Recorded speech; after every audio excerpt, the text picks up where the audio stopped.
Welcome to Stirring Up Talk with Gecko Hospitality, the podcast where hospitality experts meets real-world success. Before we get started, can you tell us a little bit about yourself? I'm a Jersey girl, and most of my career was in Manhattan. I'm a mom to an amazing 19-year-old who we just moved into Temple University in Philly. I love to sing and dance and read, and I'm involved in my church choir. And I believe in work hard, play hard, and I think I'm a pretty positive person. And yeah, that's kind of who I am. I'm pretty straightforward. And can you share your journey in the hospitality industry, starting from your first job at 16 to your current role at Gecko Hospitality? Sure. So I started at a serving job at 16 years old, and I loved it. I made a lot of money. I met some amazing people who I'm still friends with, 29 years later. And yeah. And I loved it. I loved everything about it. The people, how it was always something different each day. And so that was at 16. At 18, I changed jobs to a restaurant that had full service. The first restaurant I worked in, I wasn't old enough to serve alcohol. So as soon as I turned 18, I took my career to serving alcohol. I became the training coordinator at 18. And then I went to the general manager and I said, his name was Aaron Carver. I'll never forget him. And I said, Aaron, I want to learn how to do all the back of house stuff. I want to learn inventory. I want to learn the P&L. I want to help you with ordering. I want to do invoices. I want to do everything with you on your office day. He said, I don't have the budget to pay you. And I said, well, you don't have to. I'll just come in. And he said, great. Tuesdays at 5 a.m. we started inventory. And so I did that. And then when I was 21, I went into the management training program. I became a manager at 23. I became a general manager at 26. I took over the area training department. And at 28, I finally left that company and took a role as director of development and training. And then I came to Gecko in 2013. And that's the progression of my career. Wow, what an inspiring story. And what was the most surprising lessons you learned in your first job that still influences you today? People, giving people opportunity. I feel like I want to pay it forward because I am a capitalist. When opportunity presents itself, I definitely jump on it. As long as I'm aware that that's an opportunity, I definitely throw myself into it. But people took chance on me, right? People took chances. I was a wild child, platinum blonde hair with dark roots and spikes. Oh my gosh. Piercings, and I was just this wild child, and they took a chance on me, and I take chances on people. The biggest lesson is people, right? Taking care of each other, rewarding hard work. And that's what my first job really taught me and showed me. And so that's, I think, the biggest lesson, to take care of each other. I couldn't agree more. And was there a specific moment when you realized the hospitality was the right industry for you? An exact moment. Well, I was 16 making $500 a week. 30 years ago, that's a lot of money. So the money was good, but the people, it really and truly, I love people. I am a people person. And so while I sit at a computer now, I still talk to people all day long. I go out to events all day long. So it really just brings it right back to people. That's really what it was. Yeah, the money was good, but the moment was making the friends, having the flexibility and schedule, the growth, really and truly the growth that was the opportunities with growth that were offered to me that I did take. That was also some pivotal moments that I knew I wanted to stay in the industry. You mentioned turning on the job training into a pathway to leadership. What advice would you give to others who might not follow a traditional educational route? So I didn't finish high school. I didn't go to college. I've been working since I was 16. I moved out at 15. This is not traditional. And I have a lot of friends and they're like, Georgia, you're so successful. What's the secret? There's no secret. Find something that you love that loves you back and stick with it. Just stick with it. There's no secret. So my advice is find what you love to do. Get out there, experience different things. Don't lock it to my son. He's going to college. He thinks he wants to do marketing. I said, well, you might want to do marketing today. You're 19. That could change. You have to know exactly what you want to do forever. when you're 18, 19. No, what fun is that? So explore different things. For me, the restaurant industry gives me so many different angles that this is why I love it. There's so many different ways. I've done the finance side, the training side, now I'm doing the recruiting side. So there's so many different angles to it. It's never boring for me. The advice would be find something you love, dig your heels in, and stick with it. That's great advice. And what do you think are the key skills or traits someone should focus on to grow through on the job training? You mean for a recruiter? Yes. So I tell my team this all the time. I think there's 3 main components that make a recruiter successful in no particular order. A sense of urgency, computer literate. I think that's very important. That's one. Building relationships, whether it be with clients or candidates, that's number 2. And number 3, very important, know your job board. If you don't know where to send someone, you're not going to send them. You're not going to make that placement. So I think those are the 3 areas. Have a sense of urgency, have time management and computer skills. So be able to work your office, build relationships with clients and candidates the same, and know your job board. Know where to nominate people. Anyone coming into this industry can marry all 3. I don't feel that you can be successful if you have 2 out of the 3. You have to have all 3. You could build wonderful relationships. You could be terrific at the computer, but if you don't know your job board, where are you sending people? If you don't build the relationship with your client, they're not going to trust you. If you don't build the relationship with your candidate, they're not going to call you back. They're going to ghost you. All of these, and if you don't know how to work a computer properly, if you can't talk and type at the same time, well, it's going to take forever and you're not going to be able to nominate or have efficient conversations in a timely fashion. So all 3 of those skills, that is my advice for anyone stepping into this career. Nail down those 3. Absolutely. And can you share an example of a time when this approach helped you overcome a challenge or seize an opportunity? So being computer literate and having time management, I keep a really good schedule. I even have I have alarms that go off that say, get up and move around, or else I'll forget to stand up. So that's that time management. I'm computer literate. I will talk and text. And type, and knowing your clients. I have clients, we talk on our cell phones, while they're stopping to get coffee. Those are the clients that we make real placements with. Candidates, most of my placements, I'm not actively recruiting, but I make a lot of placements. Why? Because people just refer. It's all about the referrals. And so building those connections, challenges that I've overcome with it. When you have a really good connection with a client, I've had challenges recently. I had a client and I adore him, but he kept lowballing and people were not accepting his offers. I had to, I'm not going to say his name, but I called him and I said, you're killing me here. I'm sending you good people. We're working them through it. You're not paying them what they need. Well, I don't think that's not what this is. We're sending you people. I'm not, accelerating their salary. This is what they need. If you're not willing to pay it, I don't want you to interview them on the first time. The name of the game, and to summarize all of that, the way that you overcome these challenges by using the relationship, we'll just talk about the relationship side, you become their advisor, not their recruiter. You become their trusted partner, not their recruiter. If we're just their recruiter, they could care less.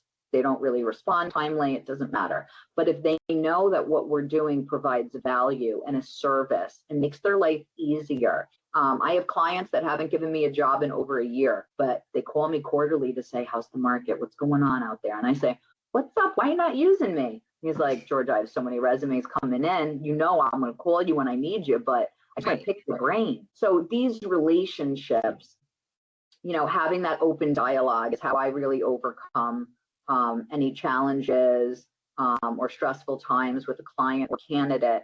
Being able to be straight up, and I think that really makes a difference, that relationship building. Absolutely. It's about trusting. That's right. Yeah. And now we're going to switch gears and talk about key moments and themes. You mentioned a pivotal moment in 1998 when you took initiative to learn back office reporting despite challenges. What drove you to take that bold step, and how did it shape your career? It was everything. I felt like someone who did not have a classic education. While I wasn't going to get paid for it, I didn't have to pay for it. and I wanted to learn everything. I knew I was good at it. I knew I loved it. And I said, oh yeah, we're going to take this all the way to the top. I loved my general manager. But again, bringing it back to people, he was just so terrific. Aaron Carver, I'll shout him out. Hey, Aaron. He was so awesome. And I just wanted to work alongside of him. I wanted to learn everything that he knew. He made the job look so easy. Yeah, and so that's important, that's making the why job look easy. He made it look so easy. Yeah. Education. I got free education. Yeah, and it absolutely changed everything. It changed everything. Yeah, I could probably teach classes on hospitality, restaurant management. And what was the biggest challenge you faced during that time, and how did you overcome it? During which time? In 1998, when you were learning. Oh, the biggest challenge was I was younger than most of the people I worked with. Right. Yeah. So the biggest challenge, because we served alcohol, you had to be 18 to even work there, and I was 18. So you had a lot of career servers, a lot of mid-20s, early 30s. And I was the youngest, and like I said, I was a wild child, never into anything bad, but my look, it was very like, okay. And so it was a challenge. His name was Ozzy. You know, it's interesting how you remember the people that make an impact and you don't remember the people that don't, right? Yeah. I remember Ozzy. He was an older gentleman, and he was the prep manager in the kitchen. And when I started learning in the kitchen, Ozzy gave me some really good advice about how to overcome that challenge, because the kitchen was even more of a challenge than the front of house. Because front of house, we were cool, right? We all had big personalities, but back of house is totally different. The main thing is I always ask questions. I read a book when I was a little kid. It might have been the Babysitter's Club. I don't even remember what book it was, but they said, always ask questions, never be scared. And the little girl was telling her story of how she'll always ask questions. And so that's been ingrained in me, and I always ask questions. And so I asked Ozzy, how do I get through to the kitchen guys? Because first, I'm way younger than them. Mm-hmm. And he said, I'll tell you the difference. Front of house, they want you to, work with them. They want you to help bust the table. They want you to, the host, they want you to show up and help them seat. In the kitchen, no, we're insulted. We want you to lead. We want you to tell us we're doing a good job. We want you to secretly go clean the cooler and not ask us to help you. We want a different type of respect. And that helped me. But again, it has to do with asking the questions. Yeah. And how else would I have known that? Because for me, I would have stood right next to the cooks and said, you have to do the 4-step grill marks. And Ozzy was like, don't do that, Georgia. You're just going to make everybody mad. Do it in front of them. Yeah. Yeah, don't correct on the spot with back of house. And that worked out great. I became a kitchen manager. That's amazing. Yeah. And do you think that kind of initiative is still valued in today's workplace? Yeah, I think that most of my clients now want to hire lower level and promote. And that's honestly the best thing for them to do. So I have a lot of ideas running through my mind as far as how can I help them get there. But yeah, I think initiative is everything. To take the initiative, to see the big picture. I try not to, every once in a while, somebody will slip through the cracks, but I really don't work with candidates or clients that are strictly like, when I say, oh, well, why are you looking for a new job? And they say, oh, I'm always looking. I just want more money. That's the end of the interview for me. Really? Yeah. And when a client, is rubbing me wrong or talking badly about people, or I have a client that, I'm not going to get that specific, but it's a terrible schedule, and I won't represent it. I think the initiative, taking care of people, is so important, and I think it does matter. So to answer your question specifically, yes, I think that it's more important today than it ever was, because in our industry, the profit margins, when they already were bad 30 years ago, are even worse today. So what they're looking for is the right personality, that eagerness, that ready to grow, wanting to grow. You can train people how to hold a knife. You can train people your recipes. You can train a host your seating chart. You can train a server your menu and how to suggestive sell. You can't train someone to want to. Absolutely. So I think it's just as important, if not more important, because of the profit margin. Yeah, I couldn't agree more. And you described yourself as a unicorn hunter in recruitment. Can you share how this mindset has helped you tackle challenges and find success in your role? Yeah. I think that no job is impossible to fill, even if that means, we might be presented a job and we might have to coach the client, right? Manage upward on realistic expectations. But Unicorn Hunter, we have a client right now, and they're looking for someone very unique and very special. And they're in a very remote location. And we got the position on Friday. And we already sent them a candidate this morning because we reach out to Unicorn Hunter, use all angles available. Mhm. So we'll reach out to clients. Hey, I've got this really specific position. Do you know anybody? Clients will recommend people to me. Reach out to candidates, reach out to people on LinkedIn that are overqualified and say, who do you know? So that's how we're unicorn hunters, because we go outside the box. Yeah. I'll get referrals from clients. I'll get referrals from people that I know are not right for the job. People like to help people. And I think if we ask for the help, most people, I think majority of humans wake up in the morning and want to have a good day. I don't think most people wake up and say, right?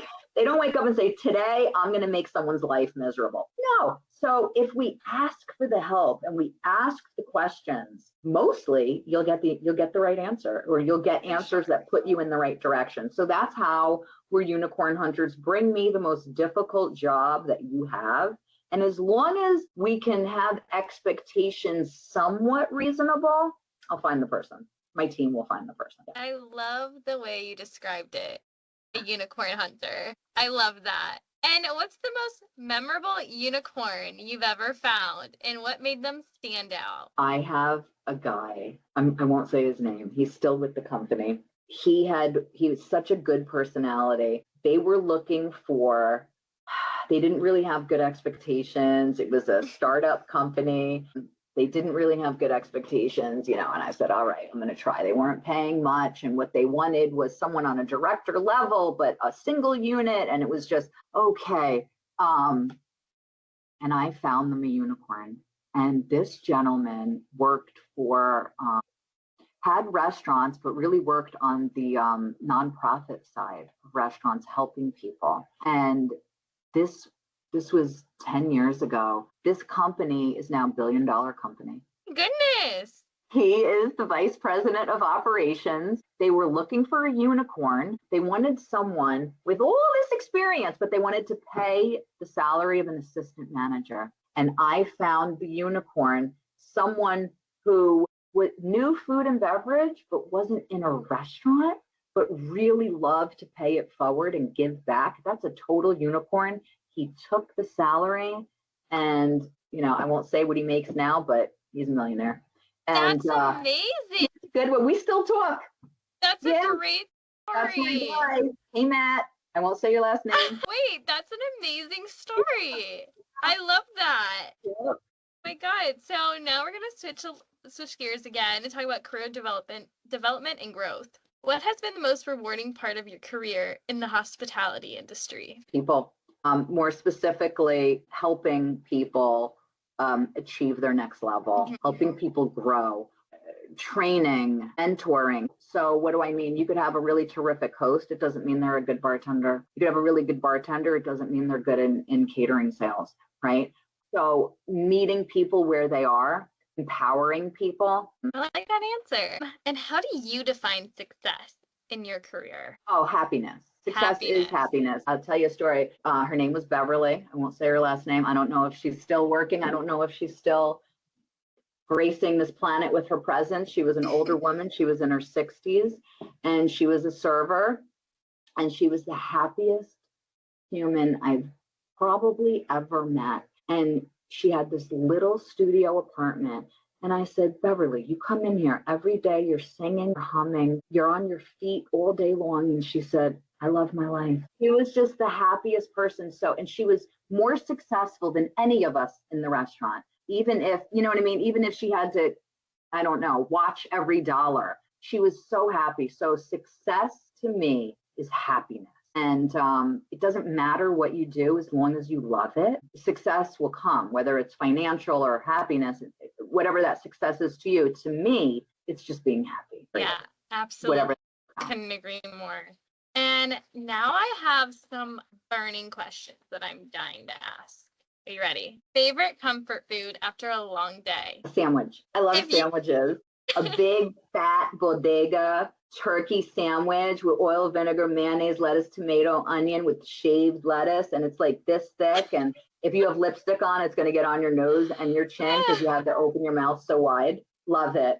Yeah. But that sounds really good. It's so phenomenal. I could get behind it. Yeah.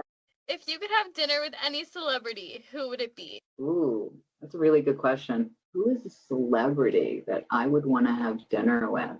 My gosh, a celebrity I would want to have dinner with. Okay, I have to think. A female, powerful celebrity to have dinner with. Probably Michelle Obama or Oprah. Good one. That would be interesting. That would be an interesting dynamic. Who else? Who would a celebrity that I would want to have dinner with? Who's my favorite? Ivanka. Yeah, no. Celebrity I would want to have dinner with. I don't know. I'm thinking. It's a hard question. It is. Who would I want? There's so many. There's so many, but who do I really admire? Maybe Keanu Reeves. Okay, that's a really good one. He's pretty cool. Private. He's a philanthropist. Say it again. Sweet or savory snack? Savory. Absolutely. I love Sour Patch Kids. Yeah, definitely savory. On a scale 1 to 10, how much do you love Gecko Hospitality? Oh, 20. Georgia, I had a blast getting to know you, and I wanted to say thank you so much for coming on. Oh, thanks for your time. Pleasure. Have an awesome day. Okay.